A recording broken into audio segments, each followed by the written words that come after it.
नमस्कार। आज का जो हमारा विषय है वो है पवन के कार्य एवं वातज शतलाकृतियाँ। भूपृष्ठ पर क्षैतिज दिशा में बहती हुई वायु को पवन कहा जाता है। अनाच्छादन के साधन के रूप में पवन का कार्य केवल शुष्क एवं अर्धशुष्क क्षेत्रों में सीमित रहता है, जो मुख्यतः उष्ण एवं शीतोष्ण प्रदेशों में पाए जाते हैं। विश्व का लगभग 30% भाग मरुस्थलीय एवं अर्धमरुस्थलीय माना जाता है। इन मरुस्थलीय क्षेत्रों में वर्षा की कमी के कारण मिट्टी के जो कण होते हैं वे परस्पर बंधे हुए नहीं होते, बल्कि ढीले होते हैं। वनस्पति के कारण आवरण के न होने से ऐसे क्षेत्रों में पवन रेत के इन असंगठित कणों को बड़ी आसानी से उड़ा ले जाती है। जहाँ कहीं भी पवन की गति में कमी आती है, वह इन रेत के कणों को निक्षेपित करने लगती है। पवन के अपर्दन और निक्षेपण से बनी शतलाकृतियों को वातज शतलाकृति कहा जाता है। पवन के कार्य। नदियाँ, हिमनदियाँ की भांति पवन भी अपर्दन कार्य, परिवहन कार्य और निक्षेपण कार्य करती है, किंतु तल संतुलन के कारक के रूप में पवन अन्य कारकों से भिन्न है। इसी की निम्नलिखित विशेषताएं होती हैं। पहली क्या विशेषता है? नदी और हिमनदी की भांति पवन के कार्य पर गुरुत्व बल का अपेक्षाकृत कम असर पड़ता है, यानी कि इसमें जो ग्रेविटी फोर्स है उसका कम कार्य होता है। दूसरा पॉइंट, पवन का कोई निश्चित मार्ग व दिशा नहीं होती। यह भूमि के ढाल के विपरीत भी और धूल के और रेत कणों को काफ़ी ऊंचाई तक उड़ा कर ले जाती है। तीसरा पॉइंट, पवन का कार्य मरुस्थलों और अर्ध शुष्क क्षेत्रों तक सीमित रहता है।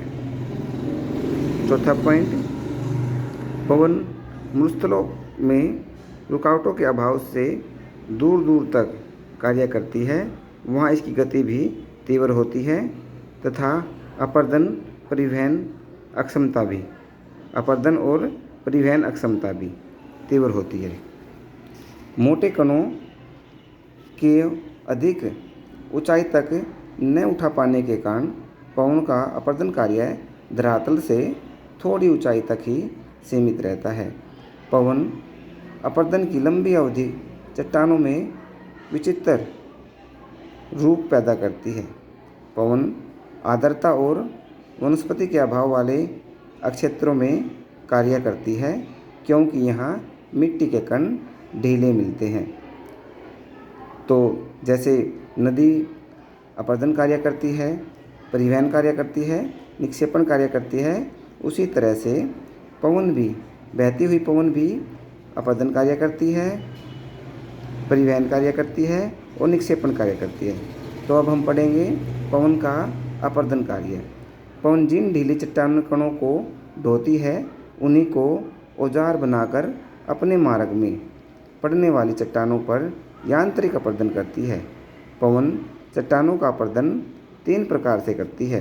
पहला, अपवहन का। अपवहन कैसे होता है? इस क्रिया द्वारा भौतिक अपक्षय से टूटी हुई चट्टानों के कण को पवन अपने साथ सैकड़ों मील दूर उड़ा कर ले जाती है।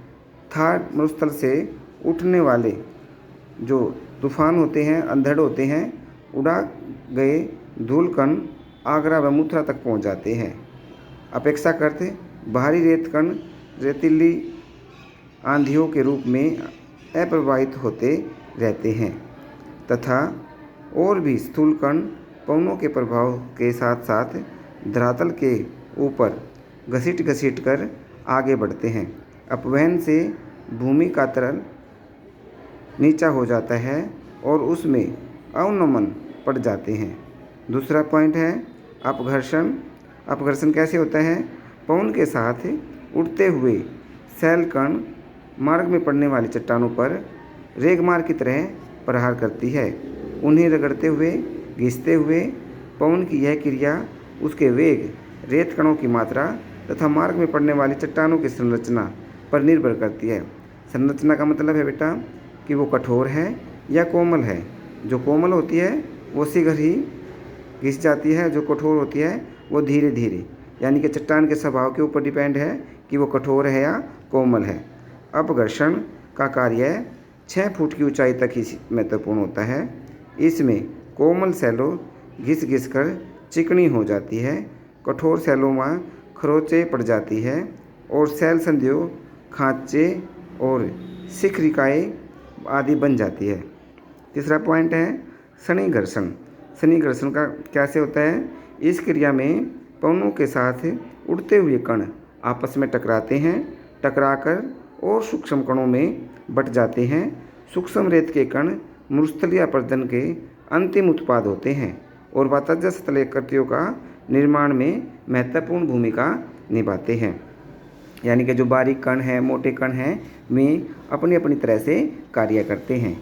उसके बाद है पवन अपरदन को नियंत्रित करने वाले कारक। कौन कौन से कारक हैं जो पवन के जो अपरदन कार्य को नियंत्रित करते हैं? सबसे पहले हैं फर्स्ट पॉइंट पवन वेग, यानी कि पवन की स्पीड के ऊपर डिपेंड करता है कि वो पवन की गति क्या है। तेज़ गति से चलने वाली पवनों में अपरदन की क्षमता अधिक होती है। यदि ऐसी आंधी तूफानों की अवधि भी लंबी हो तो अपरदन और भी अधिक होता है। दूसरा पॉइंट है सैल संरचना। सैल संरचना से अभिप्राय है वातीय अपरदन की मात्रा चट्टानों की प्रकृति के ऊपर डिपेंड करता है। प्रकृति का मतलब है कि वो कोमल है या कठोर है और उनके अंदर ज्वाइंट है या कणों के संगठन से भी प्रभावित होती है। तीसरा पॉइंट है धूल कणों के आकार व ऊंचाई। जो भारी कंकड़ होते हैं वो धरातल के संपर्क से टच करते हुए चलते हैं, जबकि जो हल्के होते हैं वो अधिक ऊंचाई तक उड़कर चलते हैं। तो छोटे धूल कणों को ऊंचाई पर ले जाती है, जबकि भारी और मोटे कण धरातल पर घसीटते हुए यही 6 फुट की ऊंचाई वाले कण ही ज़्यादा अपरदन करते हैं। चौथा पॉइंट है जलवायु, कि वहाँ की जो स्थान की जहाँ पर इस तरह का पवन के जो कार्य हो रहे हैं वहाँ पे किस टाइप्स की जलवायु है। जलवायु का अपक्षय पर प्रभाव पड़ता है। अपक्षय से प्रभावित क्षेत्र में ही पवन का अपरदन कार्य अधिक प्रभावशाली होता है। जिन क्षेत्रों में अपक्षय अधिक होता है उन्हीं क्षेत्रों में वातज स्थलाकृतियाँ अधिक पाई जाती है, तो वहाँ पे जलवायु का प्रभाव रहता है। उसके बाद है पवन के अपरदन कार्य से बनी स्थलाकृतियाँ, कि जो पवन के अपरदन कार्य से किन स्थलाकृतियों का निर्माण होता है। सबसे पहले है वातगर्त। वातगर्त कैसे बनते हैं? वनस्पति वहीन मरुस्थलीय क्षेत्रों में तेज़ी से बहती हुई पवन में भंवर पैदा होता है। वह वृत्ताकार ढंग से घूमने लगती है और घूमती हुई पवन रेत में छेदन ड्रिलिंग मशीन की तरह कार्य करती है और उसमें छेद कर देती है, जिसमें धरातल पर तस्तरी जैसी आकृति में उथले चौड़े गर्त बन जाते हैं, जिन्हें वातगर्त कहा जाता है। संयुक्त राज्य अमेरिका के वायोमिंग राज्य में पवन के अपरदन से बना बिग होल नामक गर्त 14 किलोमीटर लंबा और 8 किलोमीटर चौड़ा है और जो 100 मीटर गहरा है।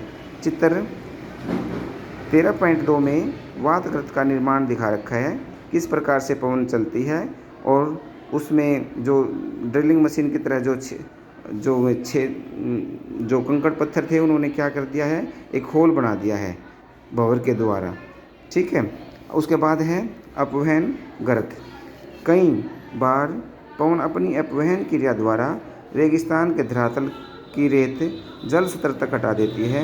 इससे विशाल गर्त बन जाते हैं जो बाद में मरुधान के रूप में विकसित हो जाते हैं।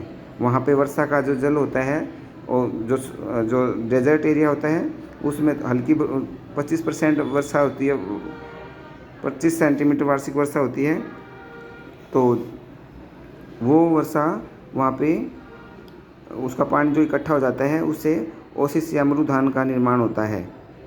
यहाँ वनस्पति लहराने लगती है और कहीं कहीं ये गर्त या द्रोणियाँ दलदल में भी बदल जाती है।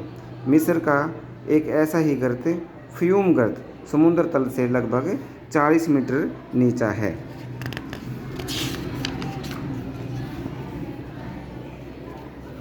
चित्र 13.3 में दिखा रखा है अपवहन गर्त का निर्माण कैसे होता है।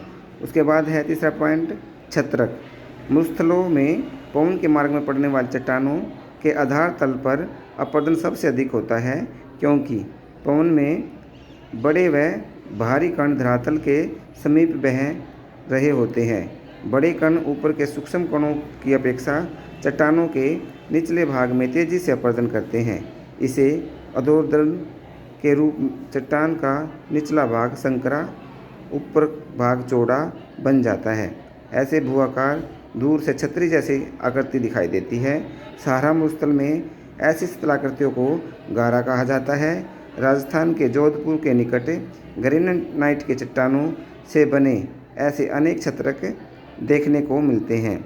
चित्र 13.4 में छत्रक का निर्माण दिखा रखा है।